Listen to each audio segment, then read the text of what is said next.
This is green. This is red. And this is blue. But how can you tell that what you see is blue is the exact same thing I see as blue? We've named colors so we can talk about them, reference them, point to them. But the truth is, there's no way of knowing that what you see is the same as what anyone else sees. Even with all the small steps and the giant leaps we've made as a species, there's still so much we don't know.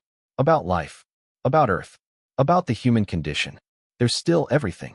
On February 26, 2015, one picture, one simple image of a dress, split the internet in two. Some people saw it as gold and white. Others swore it was blue and black. Since then, the same experiment has played out in other ways. Sometimes using the same sense, like sight.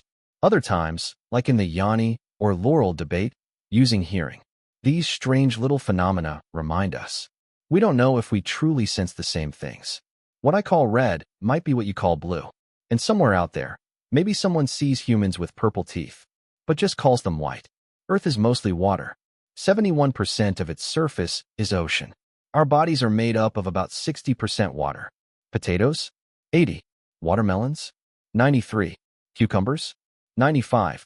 Water is everywhere. It is everything. But for something so essential, there's still so much we don't understand. Even about our own oceans. We've explored maybe 5 to 10% of them. That's it. And what we've already found, creatures like the blobfish or the barrel-eyed fish, that's just from the tiny sliver we've actually seen. The deeper you go, the weirder it gets. What's at the very bottom? We don't know. Now, back on the surface. Countries that border oceans draw imaginary lines called coastlines. These lines define land from sea. But ask anyone, how long is a coastline? The answer's not so simple. Coastlines twist and turn. Even the tiniest curve or indentation adds distance. Over time, those little extra pieces become a lot. Some of them are massive, like gulfs and bays. Others are so small, we barely notice them. So when surveyors map coastlines, they cut corners. They simplify. They straighten curves and clean up edges. That's why if you search for the length of a coastline, you'll find different numbers, different maps, different methods, different guesses. Same coastline. As humans, though, we've done pretty well. We adapt. We invent. When we're cold, we create clothes. When we're vulnerable, we build shelter. We invent weapons to hunt. We invent money to replace bartering. We find solutions. But what about fire? Was fire something we discovered? Or something we invented? And music? Science says music is a relatively recent human invention. Some think it helped early humans bond, form tighter groups, build community. But maybe we didn't invent music at all. Maybe we didn't invent music at all. Maybe we just discovered that certain sounds feel good with other sounds. Birds sing. Whales sing. Even tree frogs. Sometimes they've got this rich, deep baritone. So can we really say that music belongs to us? And if it does, then what's the true definition of music anyway? Maybe we'll never know. But one thing that's always made the list of humankind's greatest inventions is tools. For a long time, scientists believed that tool use was what made us human. We were the only species, so they thought, that built, shaped, and used tools in complex ways. That's what helped us grow, expand, survive. Except, we're not the only ones. In fact, a lot of animals, especially primates, use tools. They use them in ways that aren't so different from us. Jane Goodall's research on African chimpanzees changed everything. These chimps use tools to gather food, to brush their teeth, and more. So what do we do with that? Do we redefine what a tool is? Or do we redefine what it means to be human? Because these chimps weren't just surviving. They showed individual personalities. They felt sorrow. They showed love. They hugged. They kissed. They played just for fun. They built affectionate bonds with family, with friends, with others in their community. And some of those bonds lasted for over 50 years. So if emotions don't make us uniquely human, if rational thought doesn't, if love doesn't, then what does? There was a time we believed humans were the only species that was self-aware. But over the past 30 years, research has shown that's not the case. In 2012, a group of neuroscientists signed what's called the Cambridge Declaration on Consciousness. It stated that humans are not unique in possessing the neurological framework that creates consciousness. Mammals, birds, even octopuses, they all have the same mental building blocks.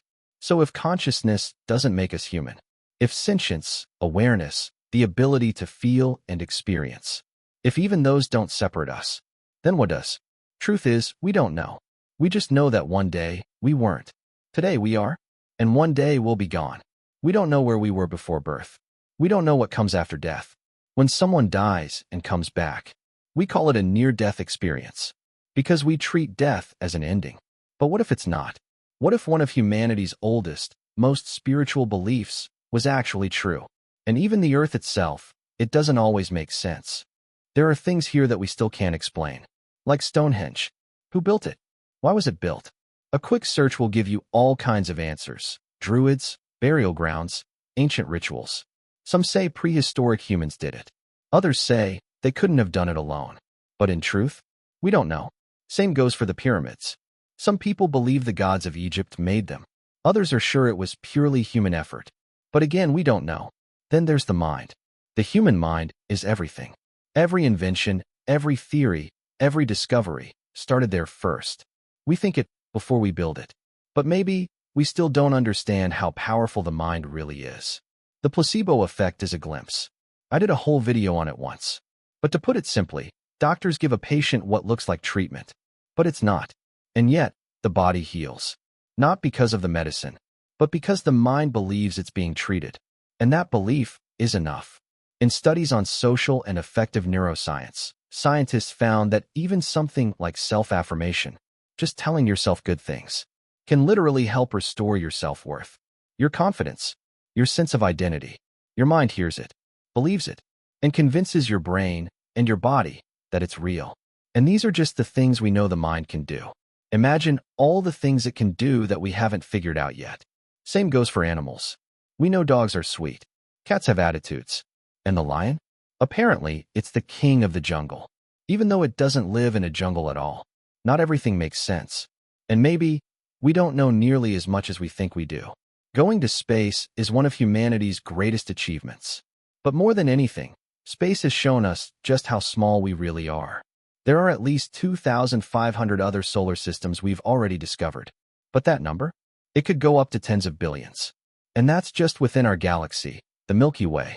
The Milky Way itself is only one of billions of galaxies scattered across the universe. It's all so massive, so endless, that it's impossible not to wonder, are we alone? And if we're not, why haven't we heard from anyone else? Why haven't they come to say hi? We have ideas. We always have ideas.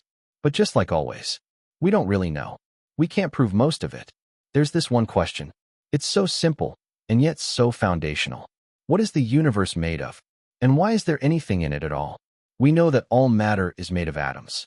Tiny, indivisible building blocks. But why? Why do atoms even exist? Where do they come from? And when we die, what do those atoms become? Where do they go?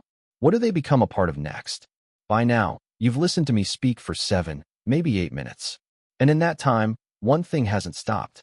Time. Time is relentless. For anything with mass, for anything that exists, time just keeps moving forward. We know yesterday is gone. Today is now. And tomorrow is coming. But what is time? Where did it come from? And here's the strange part. Did we discover time? Or did we invent it? There are so many questions. Some feel deep. Others, kind of trivial. Like this. You might have yawned just now. Why? Why is yawning contagious? And when we're happy, we laugh. When we're sad, we cry.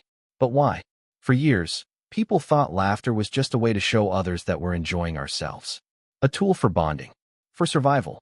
Something evolution gave us to help us stay close to each other.